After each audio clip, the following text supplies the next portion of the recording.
kita bakal bicara soal poppers. Poppers dikenal dan banyak dijual di masyarakat sebagai alat bantu untuk meningkatkan pleasure atau kenikmatan saat melakukan hubungan seksual alias having sex. Nah, sebenarnya poppers ini apa sih? Dan aman gak sih kalau kita menggunakannya saat melakukan hubungan seksual? Hari ini kita bahas ya. Apa sih poppers? Poppers merupakan produk kimia yang mengandung zat kimia yang kita sebut dengan alkyl nitrit. Biasanya digunakan dengan cara dihirup dan termasuk jenis psikoaktif drug.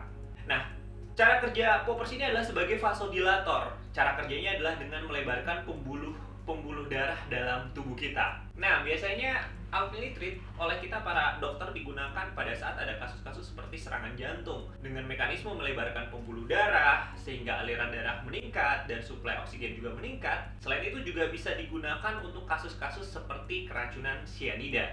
Saat dihirup, poppers ini akan menimbulkan efek pada penggunanya seperti terbang atau flying karena poppers mengakibatkan detak jantung berdetak lebih cepat, kemudian agak pusing dan menimbulkan efek euforia. Poppers lebih sering digunakan oleh kelompok laki-laki yang berhubungan seksual dengan laki-laki. Biasanya dihirup dari kemasan botol kecil.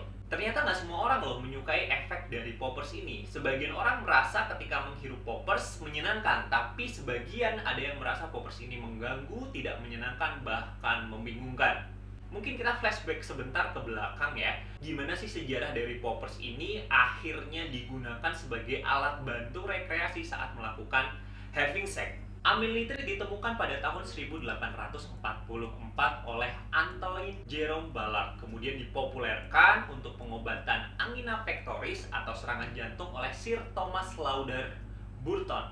Kemudian barulah pada tahun 1960-an digunakan sebagai obat rekreasi oleh komunitas gay dan biseksual. Komunitas gay dan biseksual menemukan bahwa poppers ini membuat mereka rileks secara mental dan fisik saat having sex dan memudahkan untuk melakukan anal sex. Anal sex pun tidak menyakitkan dan katanya sih bisa meningkatkan orgasme hingga berkali-kali lipat kenikmatannya. Nah, sebenarnya efek apa sih yang diharapkan dari penggunaan poppers ini? Seperti yang aku udah bilang tadi ya, poppers ini merupakan vasodilator, jadi mekanisme kerjanya adalah dengan cara melebarkan pembuluh darah dalam tubuh kita. Efek dari melebarnya pembuluh darah dalam tubuh menyebabkan tekanan darah menjadi turun sehingga merasa kepala menjadi ringan. Selain itu juga menyebabkan wajah menjadi memerah dan menyebabkan detak jantung itu berdetak lebih cepat walaupun kita dalam keadaan santai atau rileks. Selain itu juga bisa menghangatkan badan, membuat kita merasa lebih senang dan euforia, dan kadang-kadang bisa menimbulkan efek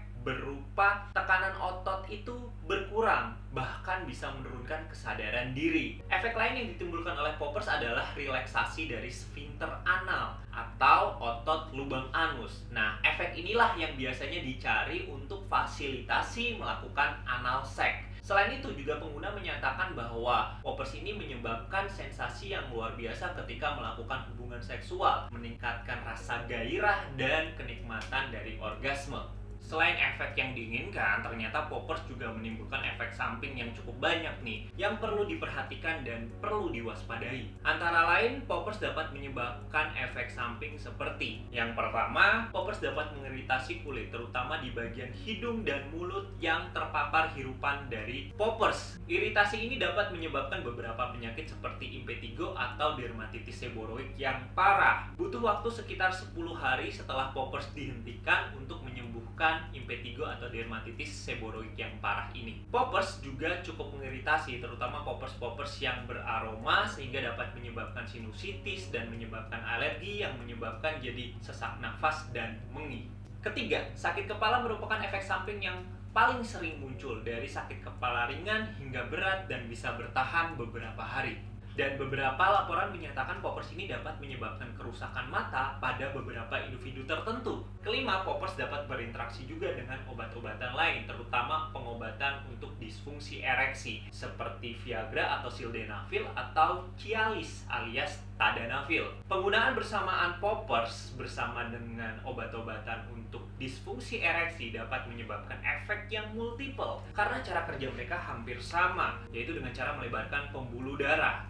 Efek multiple ini dapat menyebabkan efek yang tidak diinginkan seperti stroke, serangan jantung, hingga kematian. Jadi harus hati-hati dalam penggunaan bersamaan. Dan yang terakhir, poppers yang digunakan dalam jumlah banyak atau dihirup dalam jumlah yang banyak dapat menyebabkan metemoglobinemia. Jadi kondisi di mana darah memiliki metemoglobin yang banyak menyebabkan darah kesulitan mengangkut oksigen ke seluruh tubuh. Sel jadi tidak mendapatkan oksigen sehingga menyebabkan dampak serius kerusakan pada tubuh kita. Sebenarnya poppers ini dapat menyebabkan kecanduan fisik atau psikologis nggak sih? Dari penelitian yang ada, belum ada yang menyatakan bahwa poppers ini dapat menyebabkan kecanduan. Tapi penggunaan poppers yang terus-menerus dan berlebihan akan meningkatkan toleransi jumlahnya. Artinya, untuk mencapai efek yang sama yang diinginkan, makin lama butuh poppers yang lebih banyak. Sedangkan kita tahu, penggunaan poppers dalam jumlah yang banyak dapat menyebabkan kerusakan pada tubuh kita. Selain itu, overdosis jarang juga ditemukan dalam penggunaan poppers ini. Tapi, ketika hal itu terjadi dapat menyebabkan kehilangan kesadaran, stroke, penyakit kardiovaskular, bahkan kematian. Jadi kesimpulannya, poppers ini memiliki efek samping yang cukup banyak ya, dan membahayakan juga. Dan untuk perizinannya di beberapa negara juga masih menjadi kontroversi hingga saat ini. Jadi dari dasar-dasar tersebut dan opini saya pribadi, lebih baik menghindari poppers sama sekali. Itu dia bahasan kita hari ini tentang poppers. Semoga bisa membuka insight teman-teman, menambah ilmu buat teman-teman. Jangan lupa diambil baiknya aja, dan semoga bisa bermanfaat buat teman-teman semua. Thank you untuk supportnya. Terima kasih udah nonton. Jangan lupa tungguin video-video lain yang lebih daging ngebahas tentang seksual and reproductive health di channel ini. See you next time. Stay safe ya.